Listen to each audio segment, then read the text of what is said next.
Bismillahirrahmanirrahim. Assalamualaikum warahmatullahi wabarakatuh.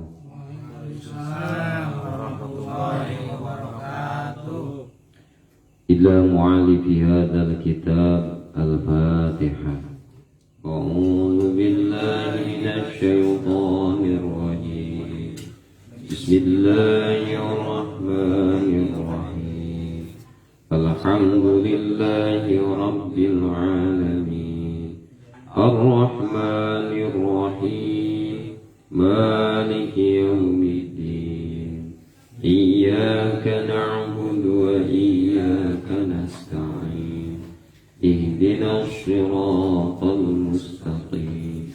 Siratal ladzina an'amta 'alaihim ghairil maghdubi 'alaihim waladdallin.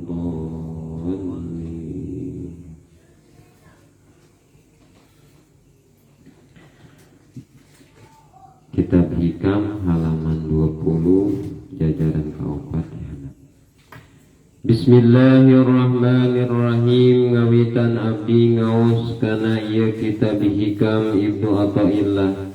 Kalayan nyuhunkeun pitulung ka kersana zat nu wajibul wujud ayana nu jenengan Gusti Allah. Mantena anu ngagaduhan sifat Ar-Rahman sinareng Ar-Rahim. Bismillahirrahmanirrahim. Ngawitan abdi ngaos kana ieu kitab Hikam Ibnu Athaillah. Kalayan ngalap barokah kunyebat jenengan Allah. Mantena anu ngagaduhan sifat Ar-Rahman sinareng Ar-Rahim. Bismillahirrahmanirrahim. Wa kadza jeung nya kitu deui. In kana lamun kabuktian si abdi eta fi hali qabdin dina tingkah qabdu. Tingkah qabdu teh nyaeta disebutna rupak hate. Atanapi lamun bahasa Sukabumi mah sumpek. Sumpah hati beruang gitu bisa jadi itu. Ari qalbu teh nyaeta pangkat tina makom muridin eta qabdu. Jadi urang flashback heula ye ningal ka tukang kamari ngajelaskeun nyaeta kumaha pertingkahan muridin.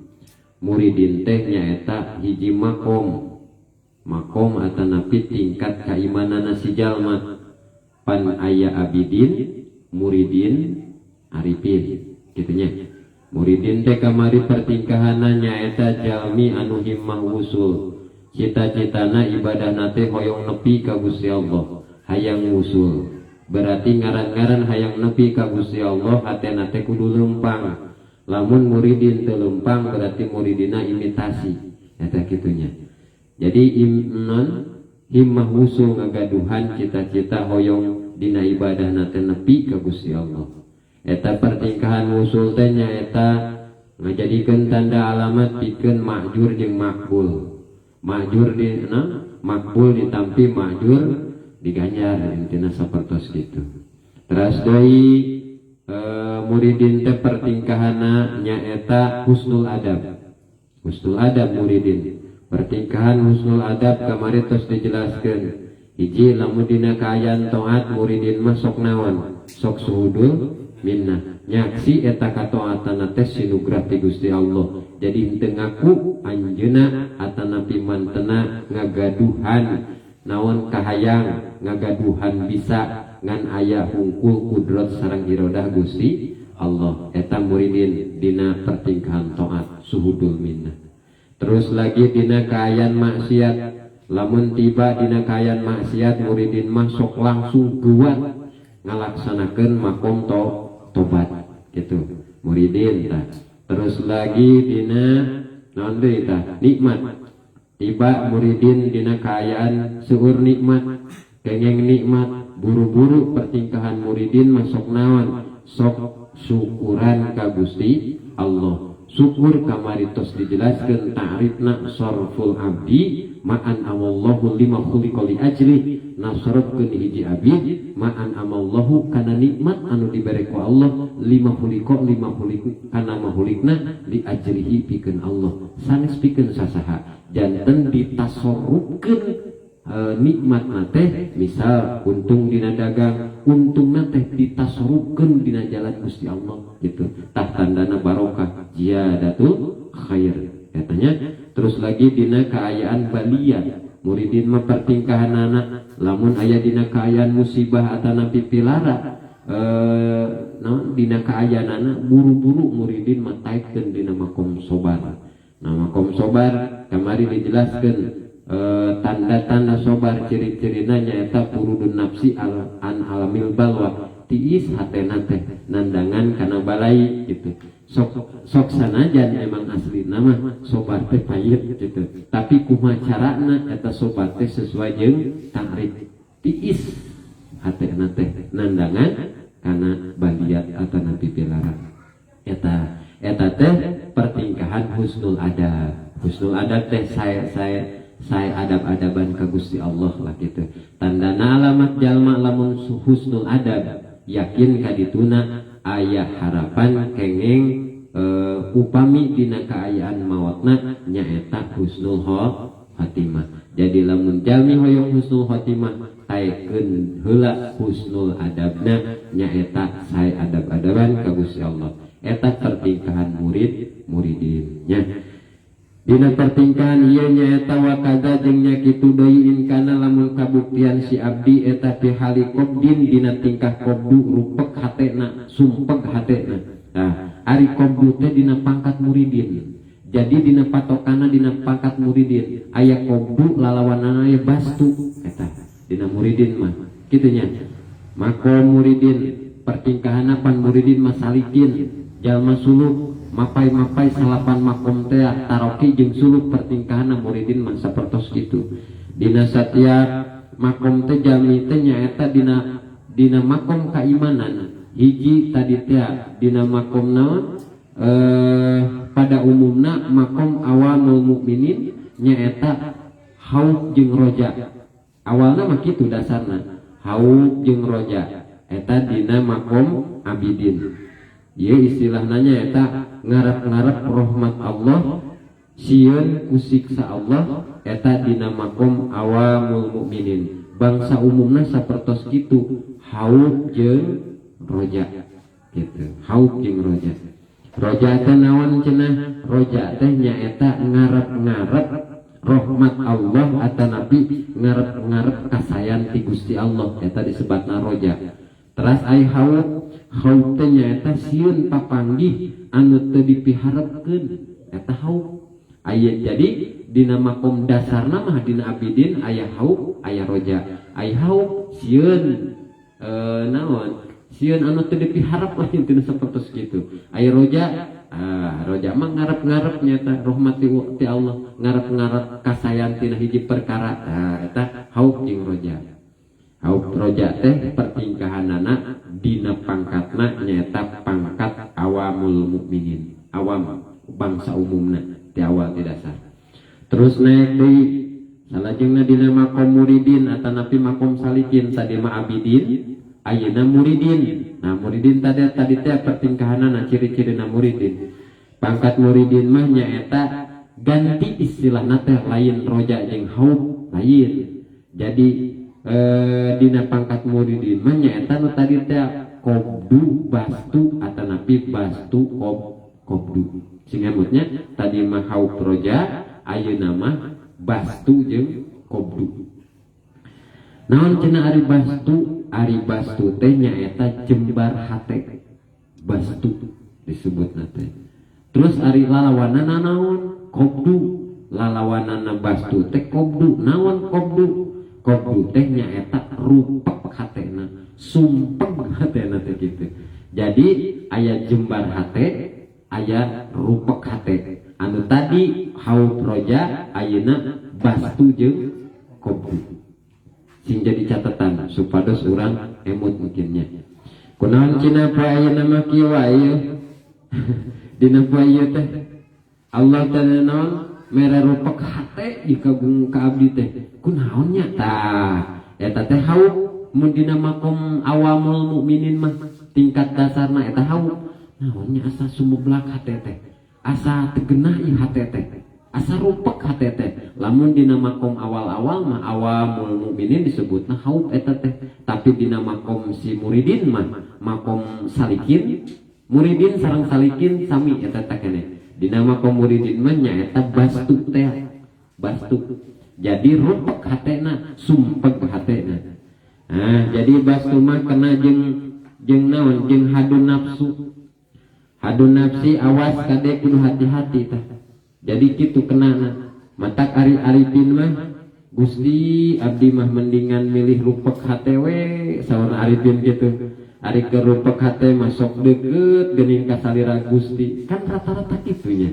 gitu ari keur jembar hate mah abdi teh sok naon sok jauh ti salira Gusti ai jalmi arifin mah sapertos kitu sabab naon coba he dina naon kadang wani eta lamun misalkan keur jembar hate keur genah hate wani kadang-kadang naon ngajalankeun maksiat kitunya loloba nama kita gitu lamun tapi lamun misalna rupek hate kadang-kadang sok daek kuluprak tahajud nah kuluprak dina naon wirid gitunya dan naon da boga harapan lamun wari naon wirid berarti menang warid gitu biasa nama abdi sok kitu teh sabab sesuai dengan kahayang nafsu ari eta mah sapertos kitu model mun titah milih rugi jeung untung kinten misalkan abdi secara pribadi naros ya ka Kang Eman milih untung atau napi milih rugi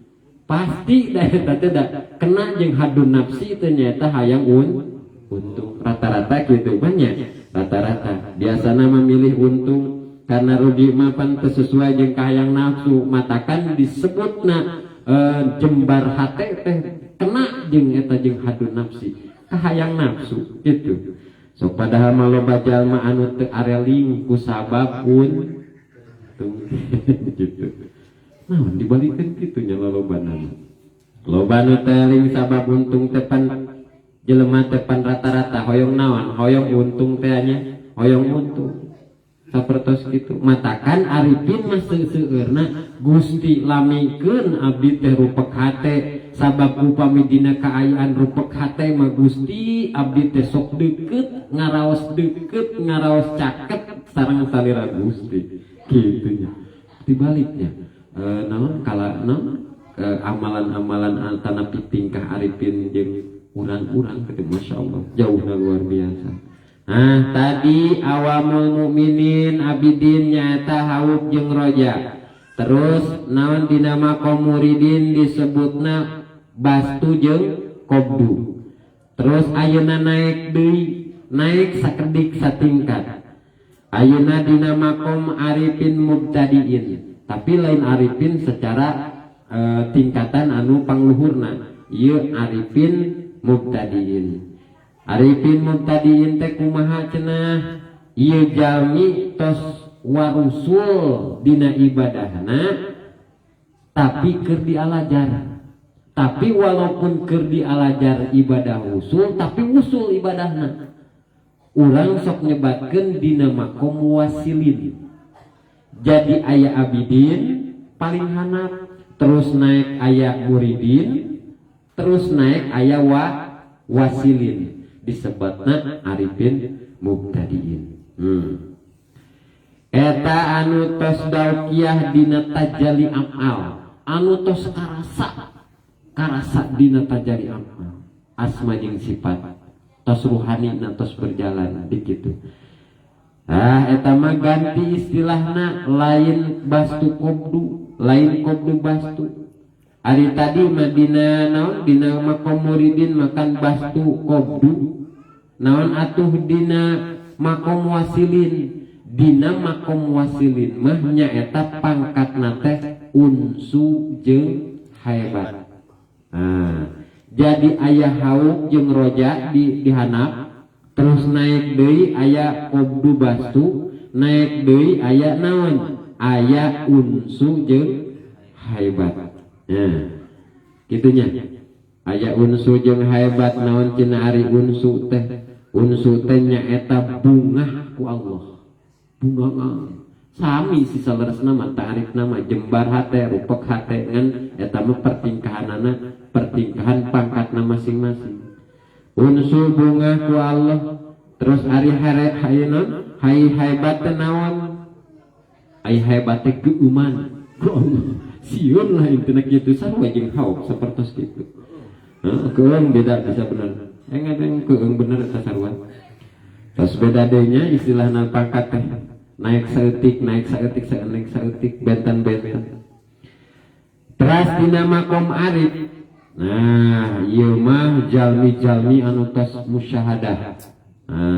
Jalmi arif anu tadi dina makom wasilin mah ari ieu mah dina makom arifin disebatna. Jadi aya abidin, aya muridin, aya wasilin, aya arifin. Ieu tingkatan anu paling tinggi. Makom arifin jalmi-jalmi anu tos tajalli ka Gusti Allah, tos tajalli kana nurdat Gusti Allah. Dina makom arifin mah lain unsu jeung hebat eta teh. Tapi dina makom arifin mah disebatna teh tajalli kana jamal, tajalli kana sifat jalal. Jadi jamal jeung jalal. Diemutnya supados mungkin mapai supados muraqabah urang. Nyusun bisa naon kapaham soalna dina ilmu tauhid mah seueur ibaroh tapi sebenarnya mah ilmu ma'rifat sanes ilmu ibaroh tapi supados paham seueur ini istilahna ibaratna gitu. Dina makom arifin disebutna tajalli kana jamal jeung jalal. Jadi mun keur tajalli kana jamal eta keur unsu disebutna. Jadi muntajali dina sifat jamal eta teh disebutna haibat. Sarua si artina mah eta teh ta'rif nama kitu-kitu keneh ngan memang pertingkahanna benten makom atanapi pangkat. Jadi dina makom arifin mah tajali kana jamal, tajali kana sifat jalal, atawa bisa oge tajali kana rububiyah na Allah. Sifat rububiyah tajali kana rohmaniyah. Jadi di awalna mah kieu sifat kamal Allah sampurnana Gusti Allah kabagi dua, sifat rububiyah sifat rohmaniyah gitu. Dina rububiyah aya sifat jalal, dina rohmaniyah aya sifat jamal. Berarti sadayana ge ti Gusti Allah timbul sadayana ge tinu sae, yakin ka hanapna ge ka urangna ge indirojna ge sae salaresna mah kitunya. Jadi urang tingkatkeun husnuzon, berbaik sangka ka Gusti Allah. Jadi kumaha atuh cenah lamun baliat teh eta teh sae da soalna ti Gusti Allah. Coba lamun dina kaayaan pilara pan urang biasana sok ngarasula sok naon nganaha kaayaan Gusti ieu teh hirup abdi teh kieu teuing Gusti tah kitu. Padahal mah manehna teu sadar. Naon sabab teu sadar? Dina kaayaan baliat, dina kaayaan pilara manehna seueur pisan nyebat jenengan Gusti Allah. Nya tah eta sae teh berarti khairihi wa syarrihi, alus jeung goreng takdir eta sadayana ti Gusti Allah. Berarti sadayana teh sae. Jadi lamun perkara timbul nanti Gusti Allah kahanapna ge ka urangna ge pasti sae. Baik pertingkahanna misalkan dina keur kaayaan bagja maupun dina kaayaan baliat. Baik pun dina kaayaan jembar hate maupun dina kaayaan rupek hate eta teh sadayana ge sae. Karena aya sifat jamal Allah, aya sifat jalal Gusti Allah. Kitunya. Jadi sing emut aya sifat jamal jeung sifat kamal. Terus cenah kumaha atuh aya alamat ye dina perkara jamal jeung jalal. Aya alamat, aya tanda biasana mah kajalmi arifin eta teh atanapi jalmi wasilin pertingkahanana si salikin arek diajar ibadahna wusul ka Gusti Allah. Lamun keur kaayaan zikir cenah geuning, lamun keur kaayaan keur wirid datang weh senteran ti belah katuhu nu disebutna geuning bahasa mun ceuk mamang guru mah disebutna naon barikoh teh. Lamun barikoh datang ti belah katuhu cenah geuning di dieu disebatkeun ngagebrai, tapi nanti barikoh teh disebatna gebraina hate. Jadi eta mah nu dirasakeun teh kunaon ku sir urang dirasakeun aya gebrayan dina hate. Tina belah katuhu disebutna nyaeta barikoh teh ngagebrai caang indiroj pi anwarir ruhbaniyah, jadi karem tina nur keagungan pangeran.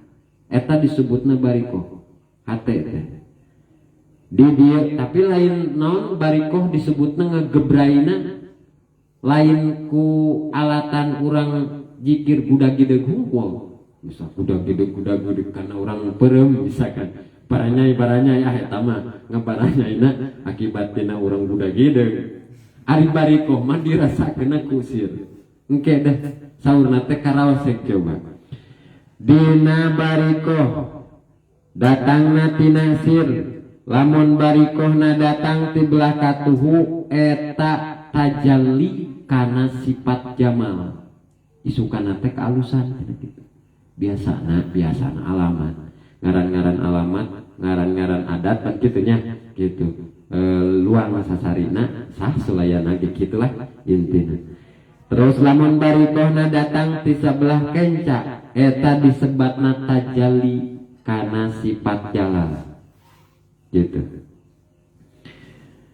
Siap sadia cenah urang ieu lamun dina gebrayan atanapi barikoh sabelah kiri mun panggih tina naon barikoh dina sabelah kiri siap-siap cenah geuning isukan teh terjadi anu teu dipiharepkeun ku urang.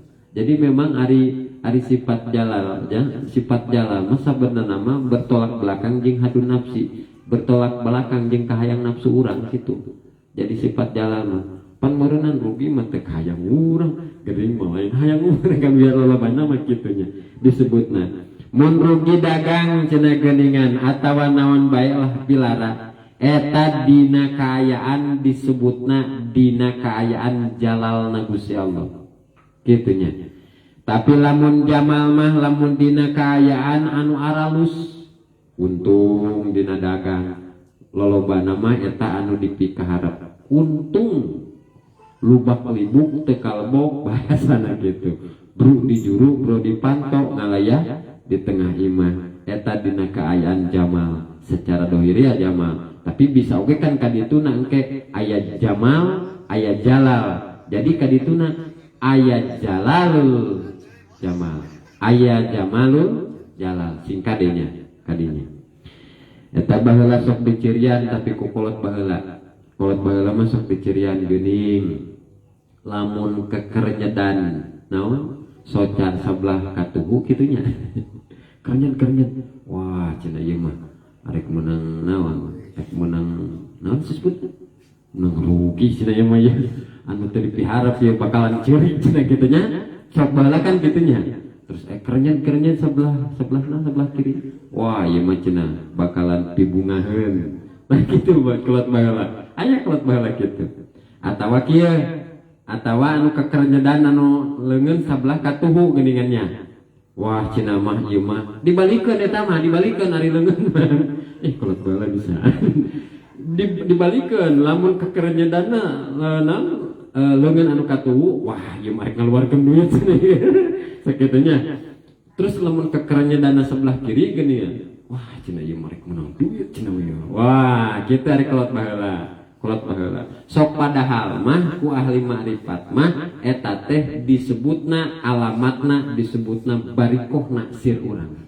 Hate urang barikohna gebray dina nampi nur keagungan pangeran eta kitu.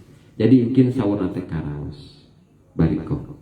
Lamun tikatuhu eta tajali dina sifat jamalna Gusti Allah, lamun tikenca eta bakal tajali dina sifat jalalna Gusti Allah.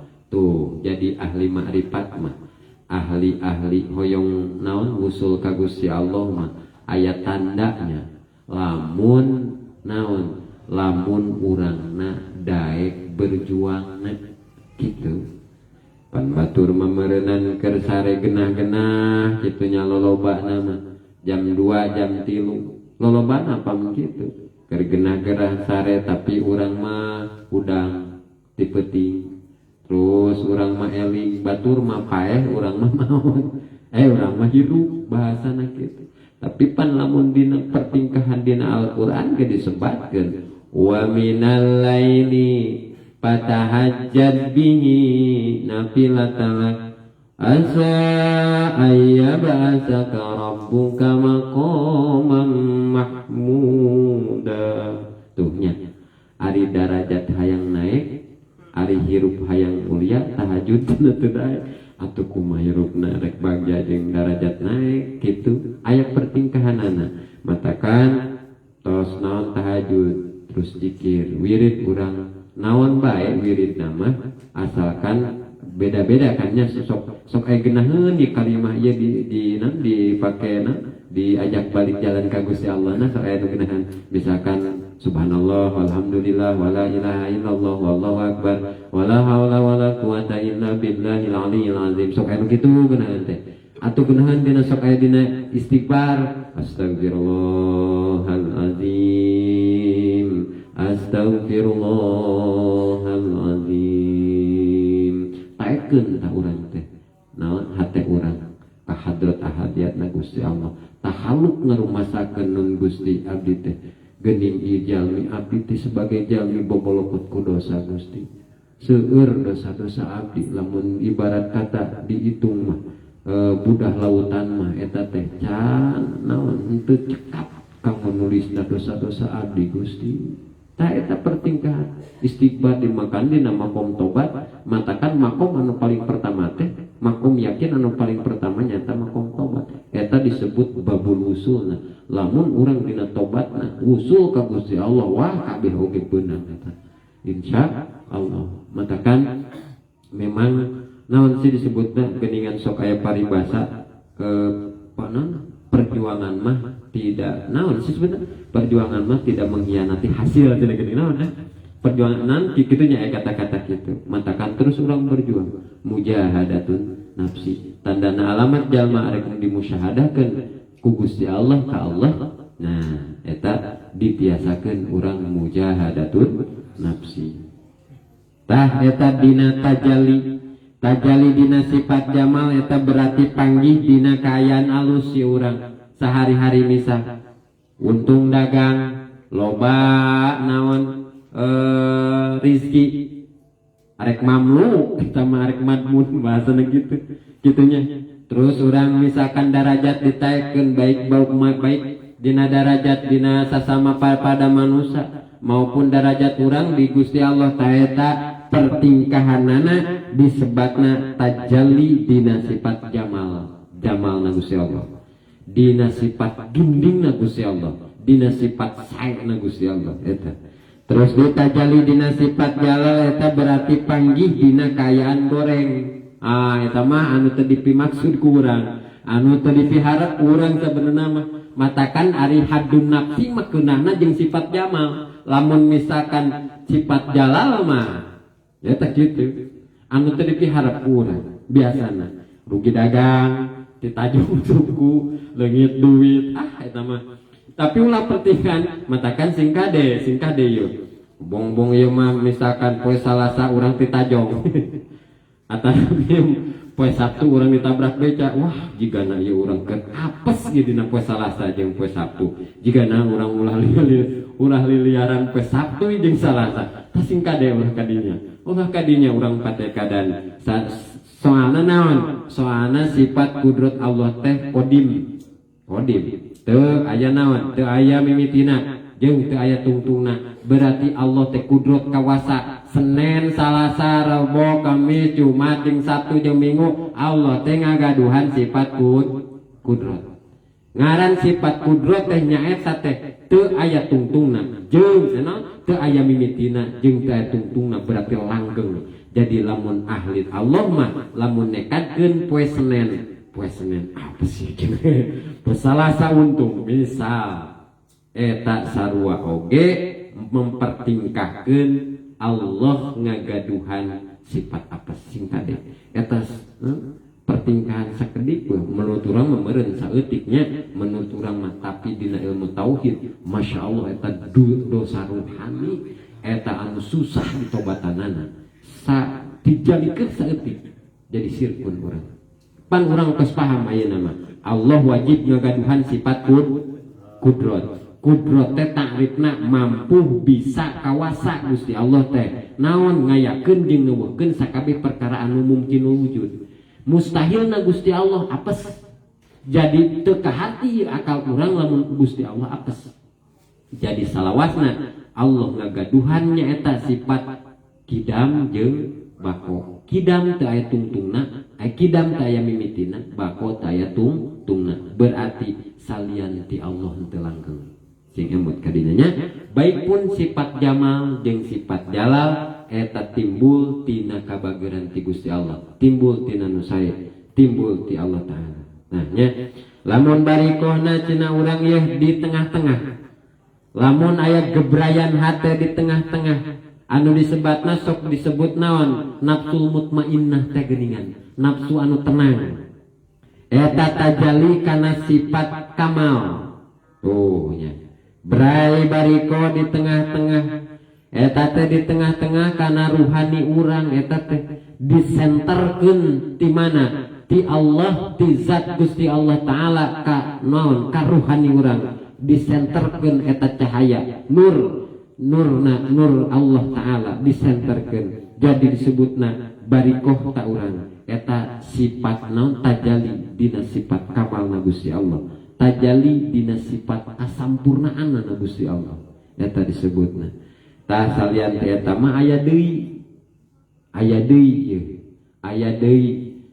pepeujeuh ahli makrifat aya anu disebutna jalalul jamal ulah sieun ieu urang aya deui pertingkahanna jamalul jalal ari jalalul jamal mah disebatna teh dina anu goreng aya anu alus contona naon contona urang terjadi misalkan ditakdirkeun dina kaayaan maksiat pan pertingkahan mah dina kaayaan maksiat teh urang teh goreng tapi ku Allah ditiasakeun didaekeun eta bisa tobat urang teh tah eta disebutna aya kaalusan dina kagorengan disebutna jalalul jamal kitunya tuh pikeun ahli Allah masadayana ge sae terus deui aya jamalul jalal dina alus aya anu goreng contona kumaha dina salat misalkan pertingkahanana pan ditingali mah alus salat teh nya eta secara dohirna katingali dina makom jamalna Gusti Allah saena Gusti Allah kabageurana Gusti Allah gindingna Gusti Allah tadi urang ditiasakeun jeung dibisakeun ku Gusti Allah salat berjamaah isya salat berjamaah tarawih terus we pertingkahanana urang dina hate goplah boro-boro eling ka Gusti Allah hate teh ari badan jasmanina mah di masjid tapi hate cecelengcengan ka pasar ka pasir tah eta disebutna nu kitu teh goplah teh hate teh eling ka Gusti Allah tah eta disebutna teh dina makom jamalul jalal ongkoh katingali nama alus tapi eta hakikatna goreng Gitu contohnya.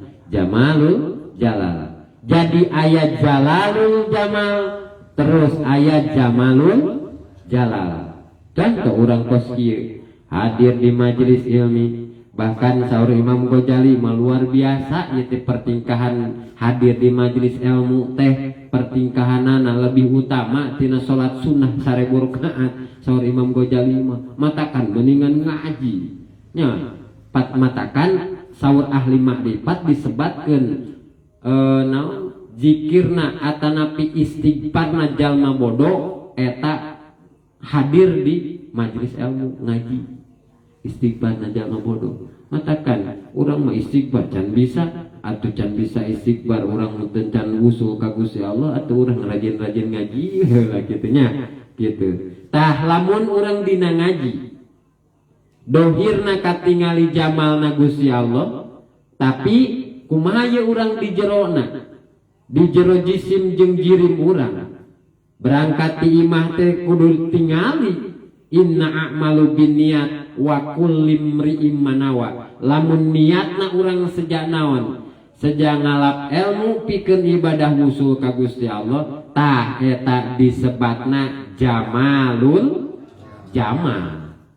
Aya kaalusan dina pertingkahan kaalusan, tapi lamun dina hatena ti imah berangkat ke majelis ilmu aya hate aya tujuan salian ti ka Gusti Allah nya naon we eta mah tujuanna mah mangga pertingkahan masing-masing hadir dina majelis ilmu teh tah eta disebutna jamalul jalal. Ongkoh katingali alus tapi hasilna hakikatna goreng. Jadi hayu ayeuna urang belajar. Pan urang teh ibadah teh hayang ngusul ka Gusti Allah sanes nya.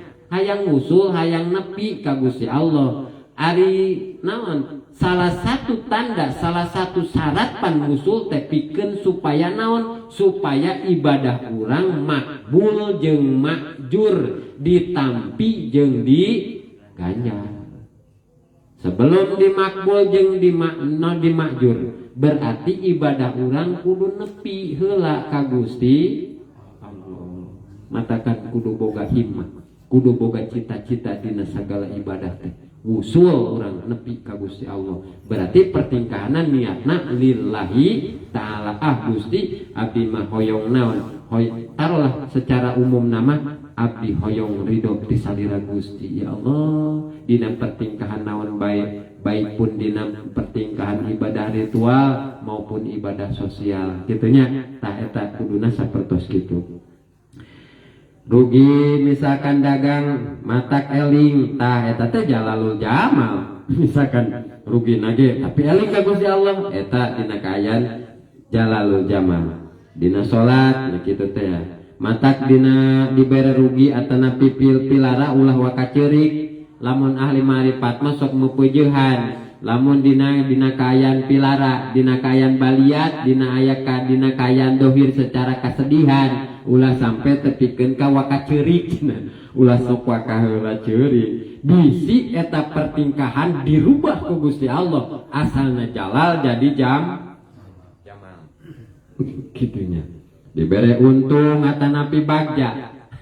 Diberi untung ya orang dina dagang kade ulah waka bunga cenah geuning ulah waka bunga eta teh bisi eta pertingkahana jamalul jalal gitunya. Hati-hati we cenah tetep urang mah waspada kana naon, waspada kana naon-naon anu dilungsurkeun ti Gusti Allah ka urang. Urang kumaha pertingkahana tahayu bersedia naon bae anu diturunkeun ku Gusti Allah pikeun urang. Namun disebutna cawis-cawis hadis lah tahayu teh. Ulah waka wujub ieu aing misalkan rek papanggih jeung untung. Ulah waka eta teh kade ulah waka wujub bisi dina untung teh jadi buntung kadituna. Wa arada jeung ngarepkeun itu si murid al intiqala kana pindah anhu tina itu qabdu ila basti kana bastu. Tuh nya pedakeun ngarasa rupek hate hayang pindah urang teh kana jembar hate tah eta teh disebatna qalilul adab, kurang sopan santun ka Gusti Allah. Misal dina kaayaan pilara terus joro-joyo dina hate urang, Gusti abdi teh geuningan kieu-kieu teh hirup teh komo ningali manaon, ningali dulur-dulur abdi, ningali anu sajen cacak-cacak tara ibadah, cacak-cacak tara salat geuningan, untung we hirupna teh Gusti. Cobi atuh Gusti abdi teh hoyong kosi anu misalkan sapertos gitu. Tah eta disebatna nyaeta qalilul adab, kurang sopan tata krama urang ka Gusti Allah. Dina kaayaan jalal tampi tumampi dina kudrotna, dina kodo jeung kodar Gusti Allah. Matakan anu hese mah nyaeta ngadaugya dina rukun iman anu terakhir, kodo jeung kodar. Eta nya papasten ti Gusti Allah, katangtosan sareng papasten ti Gusti Allah teh kadang-kadang pan urang mah ongkoh terang khairihi wa syarrihi minallahi taala, alus jeung goreng eta ti Allah ti Gusti Allah taala.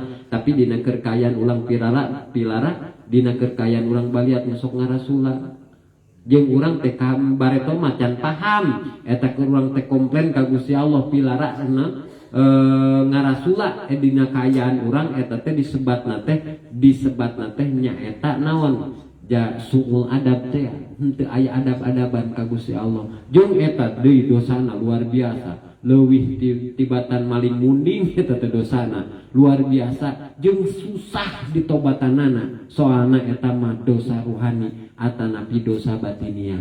Singkadenya ayeuna mah kulantaran geus ngaji tauhid, ayeuna mah kulantaran geus ngaji ilmu makrifat, naon bae misalkan Gusti isukan abdi bade dikumahakeun ku salira Gusti atanapi bade diuntungkeun, mudah-mudahan dina kaayaan untungna abdi aya dina ridho Gusti. Terus misalkan abdi enjing aya dina kaayaan rugi ti salira Gusti, abdi nyuhunkeun ka salira Gusti dina kaayaan rugi naoge hoyong aya dina ridho Gusti. Baikna dina eta pan disebatna, baik pun dina keur aya keur bagja atanapi keur aya pilara atanapi baliat, salamet teu kapitnah ku baliat, salamet teu kapitnah ku kabagjaan kitunya. Jadi ka Allah we kabeh kitunya sadayana.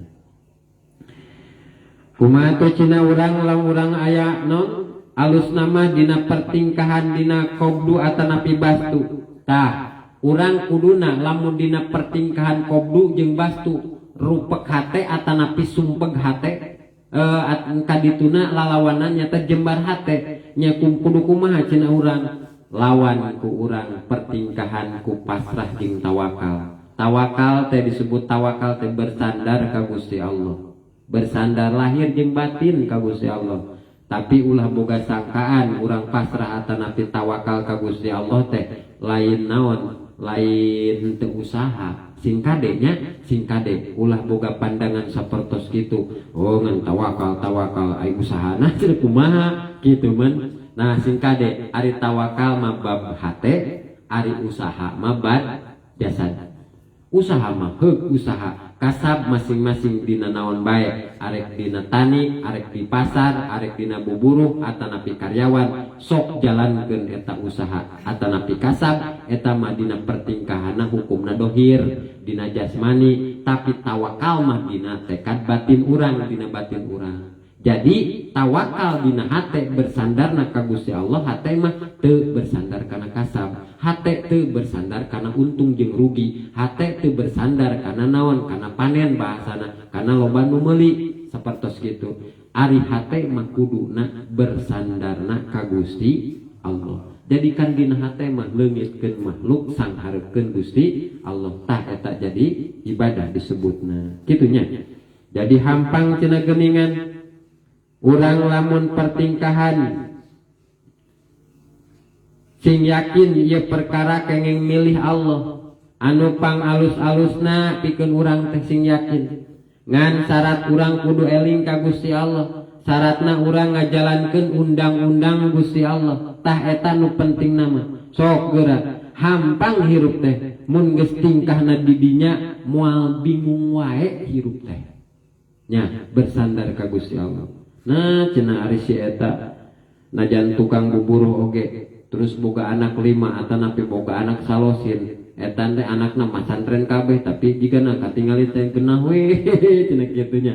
Sok aya pan kitunya. Tapi cenah etan kuring usaha mah usaha tiap hari mah ngalaan, terus aya wae duitna tapi tingkah mana ngan rupak we hate teh baluang we ieu pikiran teh juet tapan sok aya sapertos kitu. Singkade tah berarti eta teh henteu eling ka Gusti Allah. Tah kitunya matakan urang mah tong eureun ngaji.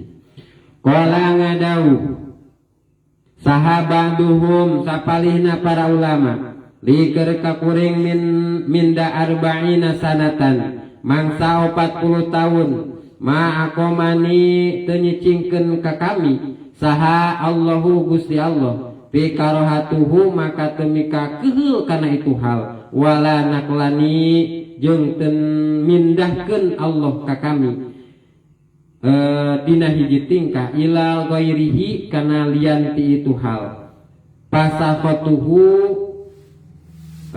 mika benduk kami kana itu hal. Maka aya ulama kieu kuring mayeuh cenah ku Allah 40 tahun dicicingkeun dina hiji perkara can pernah keheul ieu hate kuring ditempatkeun dina hiji perkara ku Gusti Allah.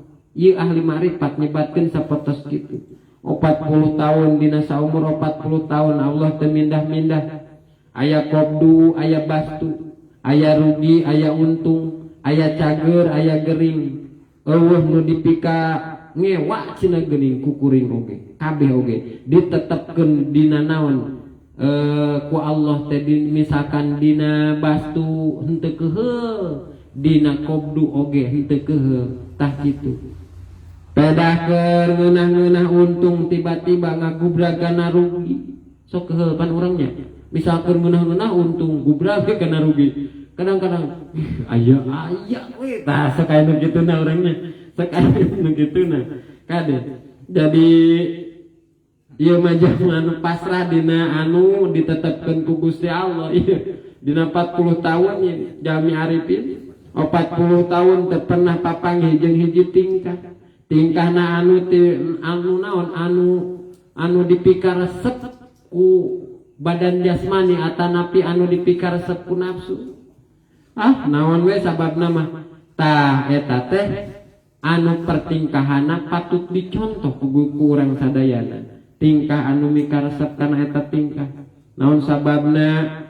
Sabab ditingkatkeun husnuzon ka Gusti Allah. Menang milih Allah anu pang alus-alusna we kitu we tingkatana teh tekadna urang teh mun dina tingkah keur dirugikeun dagang saha nu apal keur nebus dosa eta teh teu anu naon anu teu pernah katobatan ku urang singkade eta nya aya dina pertingkahan kitu sabab aya dosa anu teu katobatan ku salat salah satuna dosa anu teu katobatan ku salat eta bisa jadi pertingkahanana bisa kahapus ku naon ku malaratna saumur-umur. Dosa ka saha? Dosa ka indung bapa. Singkade sakeclakna indung bapa neteskeun eta naon cisocakna teu ridona urang naon indung bapa ka anakna tah eta hese singkade ditobatanana. Matakan di dieu disebatkeun aya dosa anu susah naon ditobatanana sok sanajan ku salat sok sanajan ku puasa cenah ieu mah bisa ieu kahapus ku naon ku sagala malarat we saumur-umur lamun encan islah eta anak ka indung bapana singkade ridallahu fi ridal walidain ridho Allah teh aya dina ridho kedua orang tua suhtullahi fi suhtul walidain murka Gusti Allah teh aya dina murka indung bapa singkadenya eta susah eta ditobatanana wa hadatah ari ieu perkara min nataijil ilmi tina buahna nyaho billahi ka Gusti Allah wa ma'rifatihi rububiyati jeung buahna tina ma'rifat rububiyahna Allah Lamun teu maripat ka Gusti Allah mah moal bisa kitu. Lamun urang nyalahkeun wae ka Gusti Allah eta tandana urang teu maripat ka Gusti Allah. Jadi urang masuk loba nyalahkeun Gusti Allah. Urang masuk loba nyalahkeun batur daripada henteu ngukur kana diri urang. Matakan ulah sok loba ngukur batur. Naon sih sebutan poho eta? Ulah sok loba ngukur batur. Naon? Kudu loba tapakur, eta iklan kaosna nya. Ta insafata maka lamun benu eta si jalma, teu kahali kana eta tingkah, wa tasawwafa jeung ngarep-ngarep si jalma, ilal intiqali kana pindah, anha tina itu tingkah, binafsihi kalawan bijil ti eta si jalma. Lamun hayang pindah ku sorangan ye, hayang pindah ku sorangan. Teu pasrah ka Gusti Allah ngewa pedah papanggih jeung rugi hayang pindah aing teh tina geuning hayang pindah tina rugi kana untung sing kade dirinya wa aroda jeung ngarepkeun itu si jalma wa aroda ayyah dasa kana yen anyar datang itu si jalma goiroma kana lian hiji perkara ada harohu anu ngadohirkeun kana itu mah saha Allah Ta'ala Gusti Allah Ta'ala pakad balago maka nyacap tepi eta si jalma goyatal jahli kana antek na bodoh birabbihi ka pangeranana itu si jalma wa isadatal adaba jeung gorengna adab-adaban tata krama sing kade ieu nya sing kade di mana-mana urang papanggih anu teu dipiharep jeung naon jeung kahayang urang buru-buru taekeun eta kasobaran urang sing kade taekeun kasobaran urang tahan tiis hate terus naon tarkus takwaan alamil balwa ulah ucah aceh ka batur ka papada urang eta tandana ciri-cirina sobar misal ucah aceh kumaha ya ucah aceh ngomong gitu ngomong kasih A misalkan duh kuring mah unan rugi di pasar ya rugi na kacida papai hide jeung si B aduh bener-bener rugi ieu mah tadi di pasar urang rugi papai hide jeung si C ampun rugi eta mah ngomong baliat we ngomong naon ngomong pilara ka naon teh ka papada ta eta tandana jalmi teu sobar terus kumaha nahan tahan dina serangan awal. Tapi biasanya mah serangan awal orang sok rada narik napas lah, sok rada kitu lah nya. Serangan muka dua we lah. Eta naon tiis hate. Nah, tapi kadituna sobar lain barang sesa-sesa. Contoh, lamun dina kaayaan urang keur gering. Tos berobat ka dokter. Di dokter misalkan urang can cagerkeun di bae. Naik kana dokter spesialis, can cagerkeun di bae. Terus naik naon ka mana? Neangan bapak kolot cek bari basana. Ieu contohnya contoh. Cenah ku dieu mah kudu ku akar eurih cenah ibu akar eurih. Keuman akar eurih? Can cageurkeun deui bae. Terus geus dina perkara eta dina hate teh naon ngucape dina hate. Jigana ieu mah kudu sobar ieu mah. Tuh, kade eta lain sobar. Eta mah sesa we sesa dina naon dina usaha dina kasaburang dina ikhtiar urang kade sobar mah dina serangan awal mudah-mudahan urang diraksa ku Gusti Allah nya dina pertingkahan baik pun dina pertingkahan sobarna maupun dina pertingkahan urang dina kerkayaan baliat dina kerkayaan pilara dina kerkayaan bagja mudah-mudahan urang sing diraksa dijaga ku Gusti Allah Subhanahu wa taala dina pertingkahan kerupek atau nampi kerjembar hate urang aya dina ridho Allah Subhanahu wa taala. Hatur nuhun hapunten kasadayana bilih aya cariosan anu lepat atau nampi aya pembahasan anu kaliru eta samata-mata timbul tina kabodohan ti sim abdi nyuhunkeun dihapunten lahir sinareng batina.